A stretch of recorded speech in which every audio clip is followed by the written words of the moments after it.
जी हाँ दोस्तों, बहुत ही बड़ी खबर निकल कर आ रही है कि मनोज तिवारी और पावर स्टार पवन सिंह और ट्रेंडिंग स्टार खेसारी लाल के बीच से।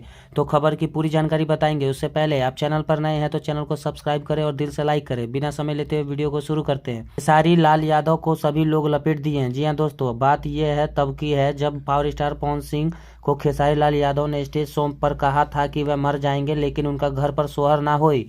साथ ही दोस्तों, खेसारी लाल बोले हैं कि मैं चाहूँ तो हर 9 महीने में अपने घर पर सोहर गवा सकता हूँ। अगर उनका भी दम है तो अपने घर पर सोहर गवा के दिखाएं। अभी तक पावर स्टार पवन सिंह 3 शादी किए हैं लेकिन किसी भी औरत के साथ बच्चा पैदा नहीं हुआ है। और दोस्तों, यही बात को खेसारी लाल यादव ने स्टेज पर मजाक उड़ा दिया। पावर स्टार पवन सिंह भी लाइव आकर बहुत ज़्यादा गाली बक दिए खेसारी लाल यादव को। जैसे ही ये बात मनोज तिवारी को पता लगा तो बहुत ही गुस्सा हुए और दोनों को फेसबुक पर लताड़ दिए। बोले कि तुम दोनों भोजपुरी के स्तंभ हो, तुम लोग ऐसा ऐसा काम करोगे तो क्या होगा भोजपुरी इंडस्ट्री का। जी हाँ दोस्तों, यही आज की खबर थी कि मनोज तिवारी ने दोनों स्टारों को पूरी तरह से लताड़ दिया। तो जानकारी कैसी लगी कमेंट बॉक्स में बताइएगा। मिलते हैं अगली वीडियो में, तब तक के लिए अपना ख्याल रखें। धन्यवाद।